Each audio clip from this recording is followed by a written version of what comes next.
10-15 minute का बिरहा एने से भी, ताकि फिर गुरुजी के नंबर मिले और आप लोग गुरुजी के सुनी। हमान भाई सीखल जला। और एगो बात गुरुजी को तो नहीं, जो मीनाक्षी आज ताकत ना है का बात बजे बच्ची नहीं खे ताकत। हमहन के कहा उतना औकात जे हम ताक ताक बिरहा गावल जा। हमहन खाली गा लियल जला उहे बहुत है। अब उतनो बेशरम महिला के का जरूरी जे तका तका आप ताक ताका मुस्किया मुस्किया गए। आप हमारे पूजनीय हैं, हमारे गुरु हैं। और तो ताकत ही लगी बड़ी दर्द। यही से बार बार ना ताकत ही हमारे लिए विराग आवे रोवे लगा मुझे दिक्कत। प्यार में बड़ी दर्द होला। आई सबे एगो विराह आप लोगों के सुना दी। ताकत ही लेकिन थोड़ा थोड़ा कनखी से ताकत करो। आवा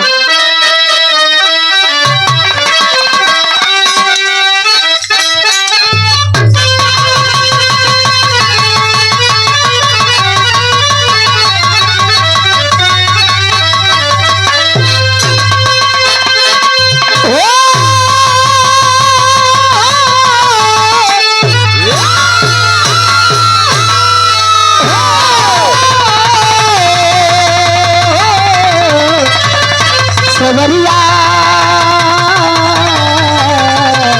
भोले बाबा गोदिया हो रहा।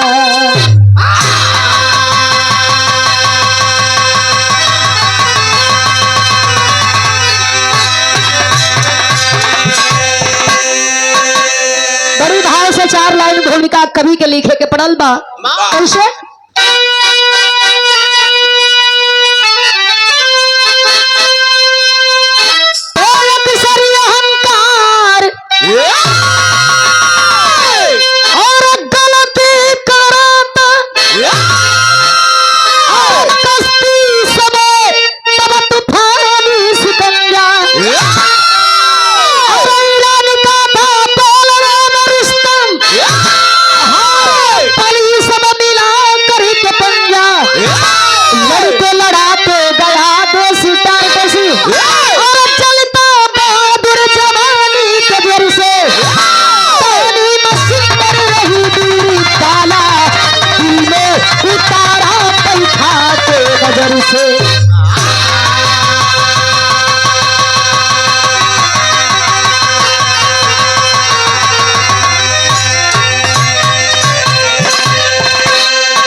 दिल में उतारा बैठा के नजर से।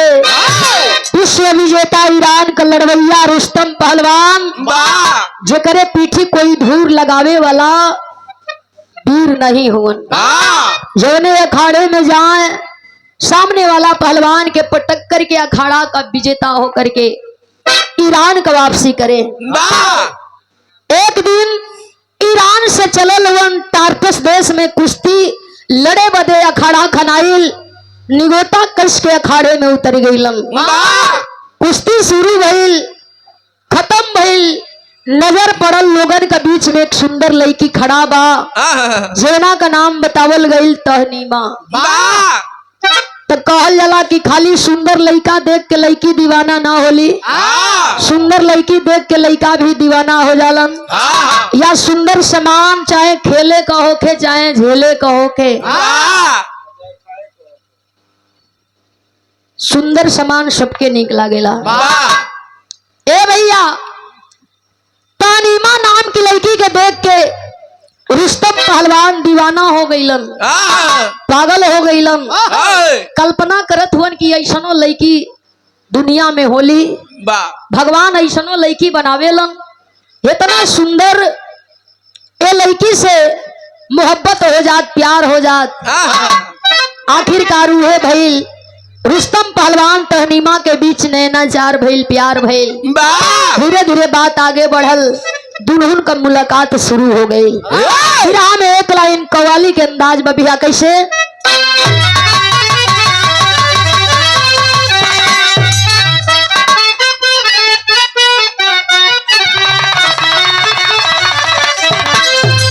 कोई आशिक चलल बड़ा मिजाज में, आशिक कई ढंग कई रंग कहून, बड़ा कुल सिस्टम बा जेकर दीवाना अलग अलग हवन। यही महफिल में, यही दुनिया में, यही धरती पर किस्म किस्म का समान और किस्म किस्म का दीवाना है। कोनो दीवाना पिए का दीवाना ना, जिए का दीवाना, भगवान की भक्ति का रसपान करे को बड़ा शौकीन रहल। शौक सवार है जे चलल है, सोचा था कहत का हो।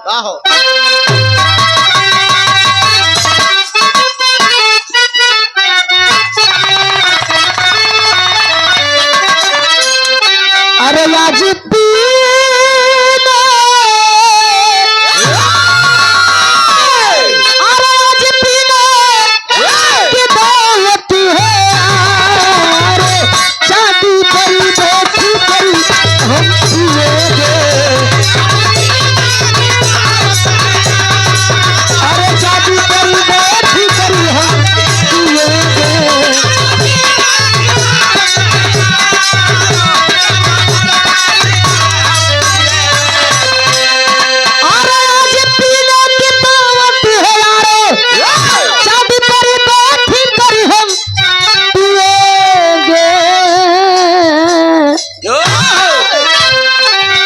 उसके जुल्फों के छाये में हंसी के शौक से उम्र भर हम पिएंगे।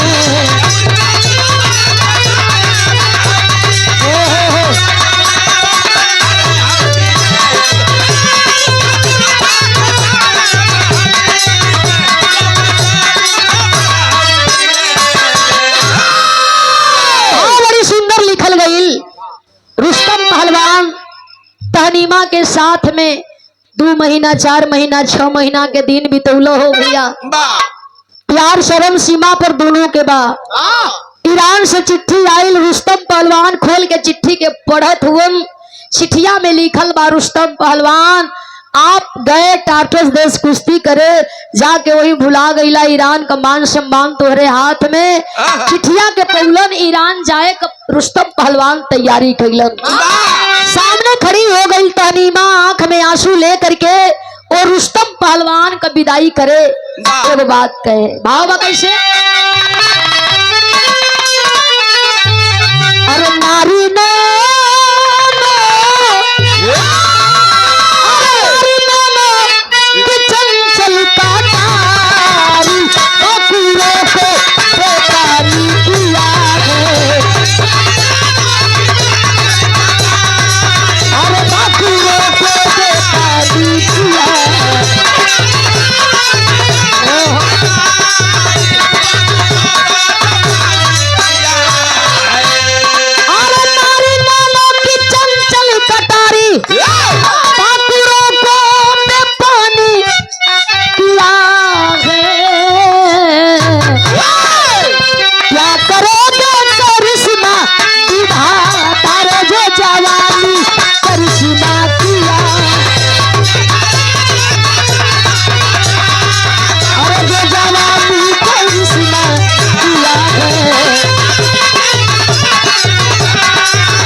विधाता जो जवानी करिश्मा किया है।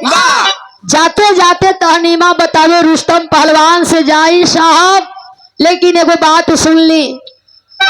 नैनाचार भइल, प्यार भइल, दोनों जानी हमहन चोरी छुपे मुलाकात कैली। आपके प्यार का निशानी हमरे पेट में पलत बा। जाए जवाए की घड़ी बात के सुन के रुस्तम पहलवान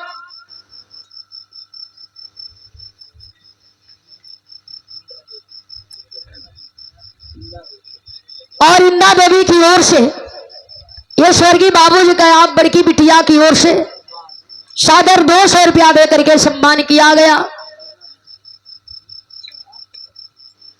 हमारे पूजनीय हमारे सहयोगी शिवनाथ यादव जी की आप धर्म पत्नी जी की ओर से ये पावन पुरस्कार दे करके सम्मान किया गया। अखबार भेंट कर बानी सबके पोलगी प्राम बा, आशीर्वाद की कामना बा।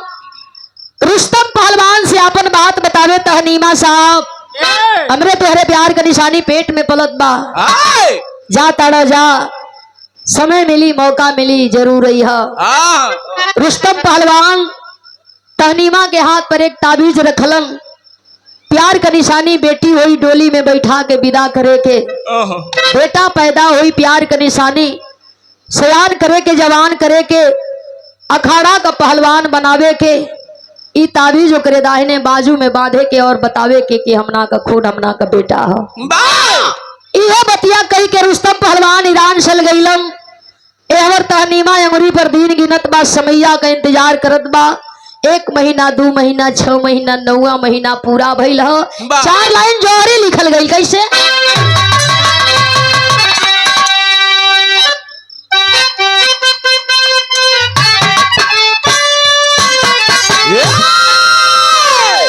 अरे गर्भवती तब तहनीमा रुस्तम ईरान में आया, यह मिलन अनोखी प्यारी तहनीमा से फरमाया कि जो गोद में आए डोली में उसे चढ़ाना, बेटा जो गोद में आए ताबीज का हम भवन।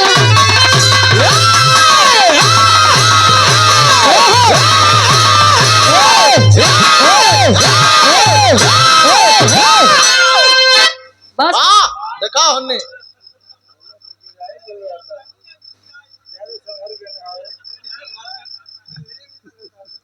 पतई सिंह हाँ कतना का नुकसान कैले रहता तो हाँ उनके ना लोग तो पीछे मस्तरीगंज लगल है। हाँ ए भैया रुस्तम पहलवान का वो प्यार वाली निशानी पेट में पलत बा, 9वां महीना पूरा भइल है। प्रसव पीड़ा सही के तहनीमा एक सुंदर बेटा के जन्म दिहलस। गोद में बेटा के लेके तहनीमा बड़ी खुश बा, खुशी मनावत बा, माथा के चुमत बा, सपना सजावत बा। कैसे भैया गीत लगल है?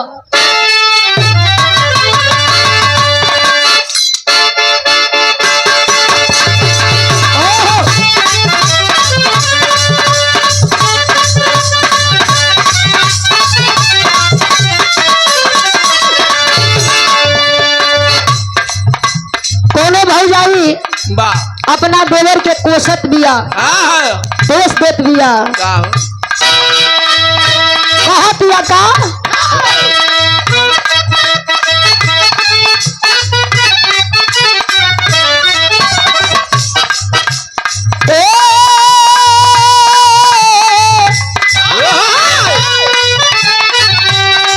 देवरू हो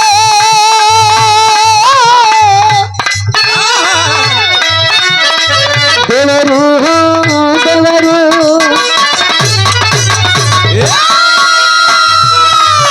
अरे नाच जोखिम में जाने,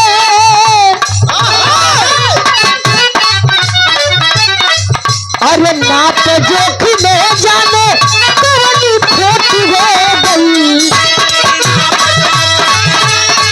तेरी खोट हो गई।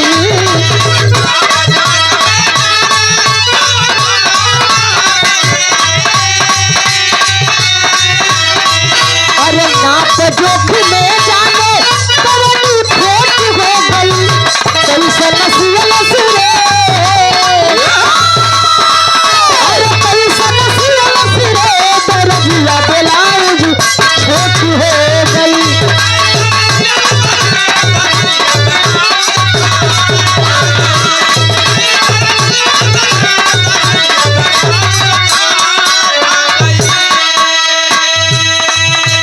गोदिया में लेके बेटा के खिलावतिया माई, सपना सजावतिया कैसे? लागल बदरा बारिश भी तत्काल हो गई,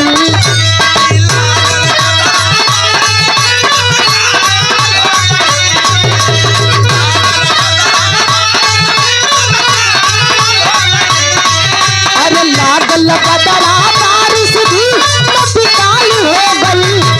खवा चूमेले, खवा चूमेले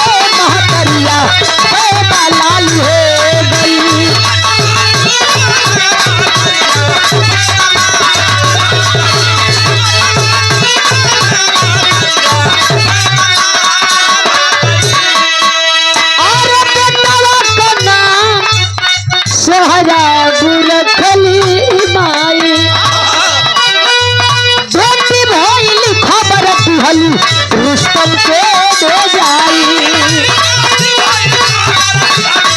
रुस्तम के दे जाई।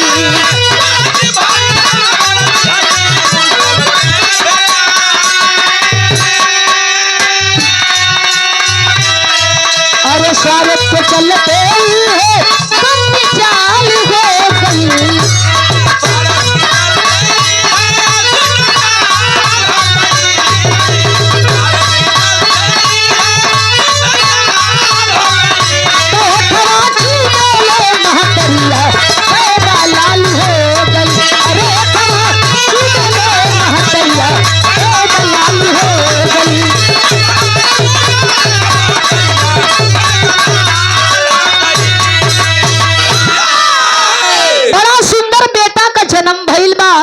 लेके गोदी में माई खिलावत बा आ सपना सजावत बा।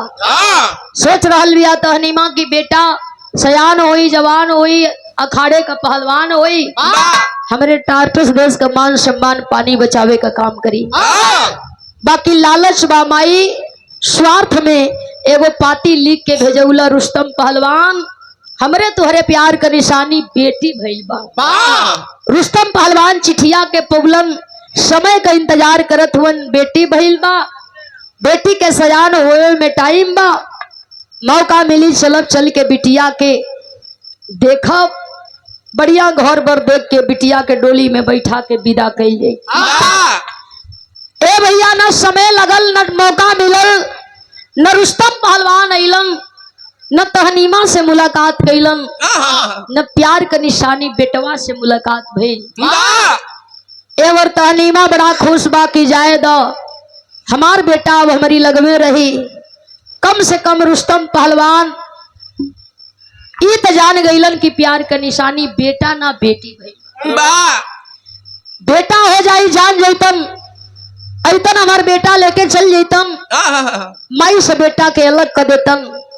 खुश बा माई खिलावे पोलावे, बादाम कूटे दूध में पकावे, बेटा के पियावे, धीरे धीरे बेटा सयान भइलन। तब कहल जला कि वीर का बेटा वीर बहादुर पहलवान स्वराब बना, टारटस देश का नामी योद्धा सेना में जबाज बना, उधर ईरानी सेना का रुस्तम नाहर हमरा ही था, वीर बली बजरंग बली सब पक्का फोर सिपाही था।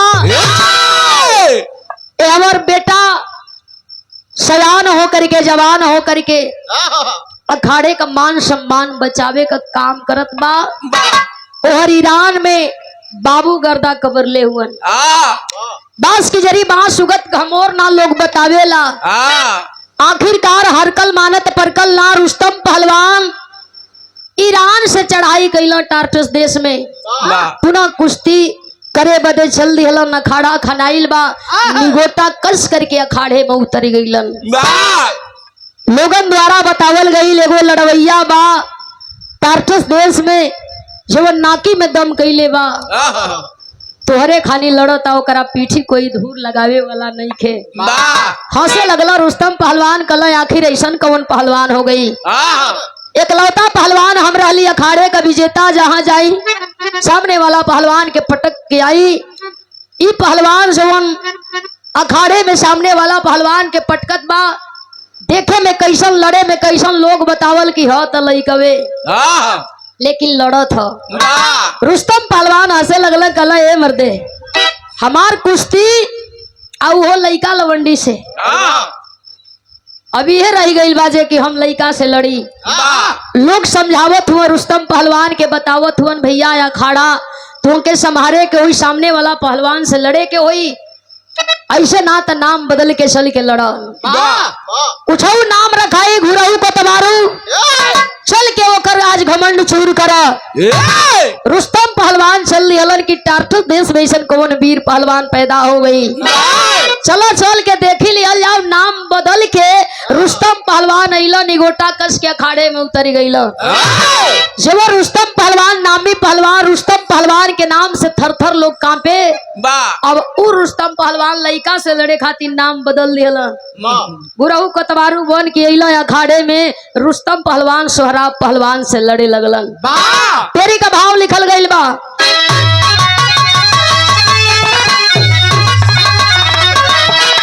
अरे जवानी नजर पर चढ़ी कुश्ती करी फैसला के कर चलना पानी कुश्ती करी फैसला के कर कितना पानी जवानी खूनी खंजर पर चढ़ी लोग बतावेला पानी वाला मर्द नी की पानी वाला बरद नी मर्द के पनीदार मेहरारू के इज्जतदार होके के चाहिए पानी नहीं खे तो जवानी के कोनो मतलबो नहीं खे अखाड़े में उतर गइलन दोनों पहलवान निगोटा कस के रुस्तम पहलवान हंसे सोहराब के देख के और सोहराब पहलवान हंसे रुस्तम पहलवान के देख के तभी हो नहीं खे सोचे के कि हम उनसे ना डरेली तो तुमसे का डराई डराए का तो कोई से कोई ना डरात बा बेटा बाप से नहीं खे डरात लड़की माई से नहीं खे डरात लेकिन संस्कार हो शिक्षा हो तो मर्यादा में बेटा भी बा और बेटी भी बा रुस्तम पहलवान हंसत हुए कि यही लड़का लवंडी आज हमसे लड़ी आसवारा पहलवान हंसत हो कि यही बुढ़वा पहलवान हमसे लड़ी दोनों जानी भरम में वन हाथ मिलौल दोनों पहलवान सीटी बजल रेफरी का दोनों लड़े लगलन दोनों पहलवान लड़त हुन देखवैया देखत हुन गीत लगल स्वर्गीय बेचन गुरु का जवानी वाली कैसे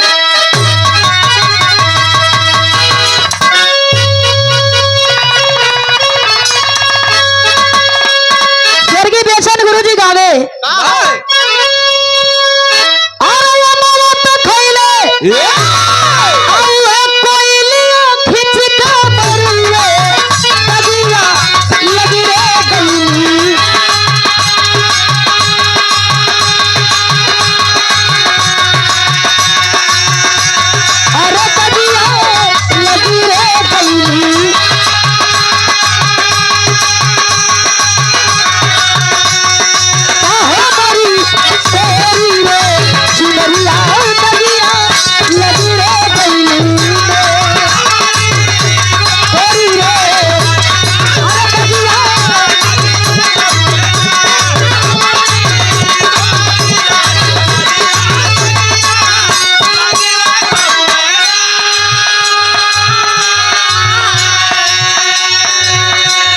पहलवान एक दूसरे से हाथ के मिला लिहलन और अखाड़े बीच लड़े लगलन रुस्तम पहलवान का दाव सोहराब पहलवान काट करे और सोहराब पहलवान का दाव रुस्तम पहलवान काट करे एक दूसरे से दोनों पहलवान बचत हुआ लड़त हुआ भाव निकल गई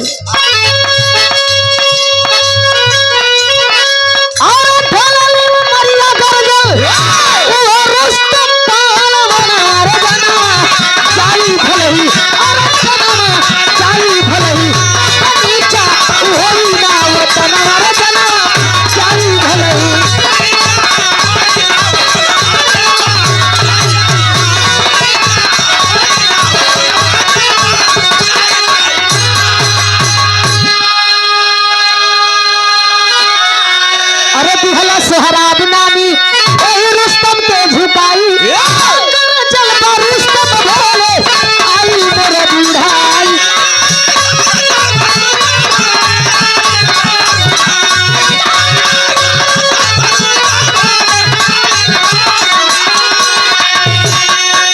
और रुस्तम की आगे नहीं कब मौजवाना रे जाना जाई भलई रे जाना जाई भलई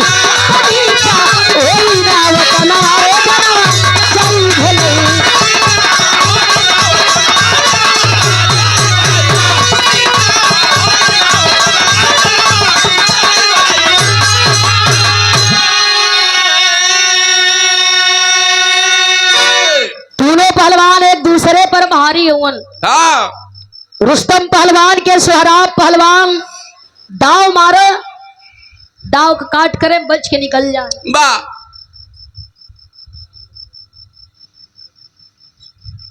और बड़का भी यार राम बली यादव जी स्वर्गीय बाबूजी का बड़का बेटवा की ओर से 500 रुपया देकर के सम्मान किया गया और स्वर्गीय बाबूजी का बड़की बहू की ओर से ये 500 रुपया देकर के सम्मान किया गया ही सकार भेंट कर बानी सबके पोला की प्राण आशीर्वाद के कामना बा ए बाबू रुस्तम पहलवान सोहराब पहलवान के पटकल जाए और सोहराब पहलवान रुस्तम पहलवान के पटकल जाए। एक दूसरे पर दोनों पहलवान भारी होवन, कोई के कोई पटक नहीं पौलन।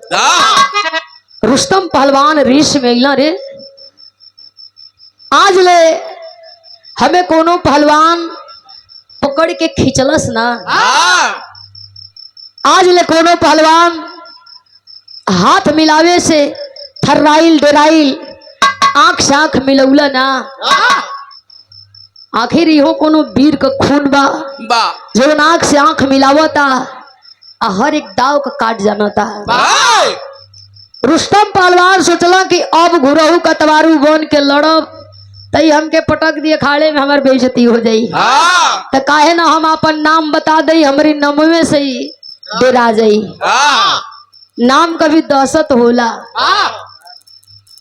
भले काम कुछ ना, नाम से भी आदमी डेरा जालन। रुस्तम पहलवान ललकार के चले लगन कलन के अरे वाह हवा तो वीरे का कोनो खून, लेकिन हमहू कम ना ईरान का नामी लड़वैया विश्व विजेता जेकर नाम बतावल जाला रुस्तम पहलवान। इहे बतिया कई के रुस्तम पहलवान ताल ठोक के आगे बढ़ल हुआ और तब तक सोहराब रुक गई। नीचे ऊपर निहारे सोचत बा माई बतावे ले हम जेकर खून जेकर बेटा ही ओकर नाम रुस्तम हो। अबले जेके घुरहू कतवारू जान के लड़त रहली उ तो हमार बाबूजी हुआ। सामने अपने बाप के देख करके रुस्तम पहलवान का हिम्मत हौसला टूट गई। सोचत हुआ सोहराब पहलवान एक बार बाबूजी से गले लग जाई, कुश्ती होई, चाहे जे मराई चाहे जे विजेता होई। दोनों पहलवानन के हाथ में भाला बा, तलवार बाजी होके लाठी बाजी होके भाला बाजी होके जमाना खत्म हो गई। लोग कहता कि बड़ा बचे के हो, कितना बचब 2025 बता देलस कि ना घर में आदमी सुरक्षित बा न बाहर, ना रेल में ना एरोप्लेन में ना ही टू व्हीलर ना फोर व्हीलर, सिर्फ आदमी कहीं ना हो। रुस्तम पहलवान नाम बतौला ताल ठोक के आगे चलल वन। सोहराब खड़ा हो गया, कला रुका का कला एक बार औरी कहा। रुस्तम पहलवान रिस में हवन, कला की बार बार हम नाम बतावे का ठीका ना ले ले, बस इतने जान ले कि हम विश्व विजेता है। ईरान का लड़वैया रुस्तम पहलवान जैसे हाथ मिलावे में पहलवान बड़े बड़े अखाड़ा छोड़ के भाग गई ना। आ तू लइका लवंडी तोर का औकात। रुस्तम पहलवान का जितना जोश जज्बा रहल घट गई, कम हो गई, टूट गई, ताके आंख में आंसू। अरे वाह सामना भी भइल तो बाबूजी से, आज हमारे हाथे होनी अनहोनी हो जाई तब माई हमके माफ ना करी। रुका हम बता दें कि तुहार बेटा तुहार खून तहनीमा का बेटा तोरे प्यार का निशानी जे के लोग जाने ला माई बतावे ले। एक बार हमें गले लगावा फिर होत रही कुश्ती अखाड़ा देखल जाई। आखिरकार ही पूछत बा सोहराब पहलवान और रुस्तम पहलवान मिजाज में हुआ कि मौका पाई इनके मार गिराई। भाव लगला अल्लाह के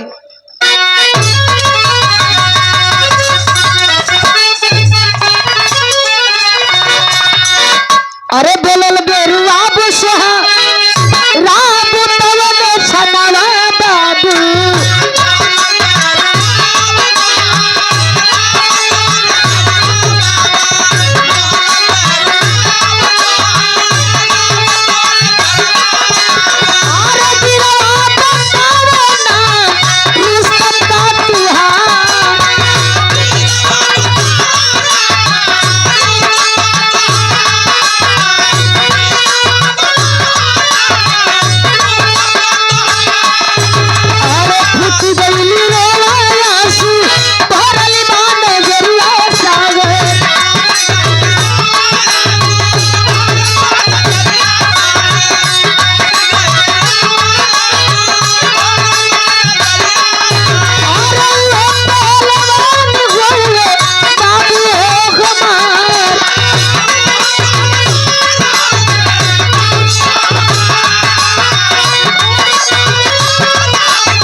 शराब पहलवान बाप के प्यार में हिम्मत हौसला कम हो गई, जुनून जोश जम रहल कम हो गई, बल घट गए। हाथ में भाला हा लेकिन चाहत हुन जो कि गले एक बार लागली बाबू के, ओकरे बाद कुश्ती हुई। मौका का फायदा उठाते हुए रुस्तम पहलवान राउंडिंग लिए अखाड़े में दाव मरलन, चारों खाओ चित शराब पहलवान गिर गईलन। हाथ का जवन भाला रहल छूटल फेंका गई। दौड़ के शराब पहलवान के सीना पर रुस्तम पहलवान सवार हो गईलन। बेटवा के सीना पर बाप बैठल हुन हो भैया, हाथ का भाला और भाला का प्रहार करे लगलन। दौड़ के गईलन, 2-4-10 लोग पकड़ल रुस्तम पहलवान के अखड़वा से बाहर कैला। लोग समझावे पहलवान सामने वाला वही लड़े का मूड में ना रहल, कुछ पूछत रहल, लेकिन तू पीठ पीछे वार कैला, धोखा का मार कैला। रुस्तम पहलवान अखाड़े से जाइल चाहत हुन घायल। शराब पहलवान खड़ा हो गया, ललकारते हुए शराब पहलवान रुस्तम पहलवान से कहा, कौन कहता है तू वीर है? धिक्कार है तेरी वीरताई को। चुक गईली ई सोच के कि तू हमार बाबू, हम तुम्हार बेटा है। हमके कहा पता कि तू हमारे बाप का केवल नाम राशि हुआ। जा रहे हो जाओ, लेकिन ई वीरताई ना हो, कायरता है। पीठ पीछे वार करे वाला वीर ना होला, बुजदिल होला। ललकार के रुस्तम पहलवान के शराब पहलवान कहेगा आखिरी भाव हो,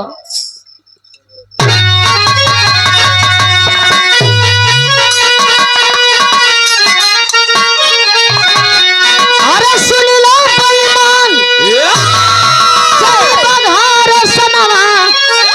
रुस्तम बाबूजी हमार तोहर मरिए जनवा।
रुस्तम पहलवान के पता चलल जे के मार गिरौली अखाड़े में कोई दूसर ना हमारा अपन खून अपन बेटा रहल।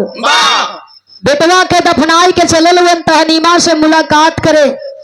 देख करके तहनीमा रोवत बा, साहब बड़ा दिन के बाद अइला, हमरे तुम्हारे प्यार का निशानी बेटी रहल, सयान हो गई रहल, इंतजार कैली ना अइला, डोली में बैठा के विदा कर दिली।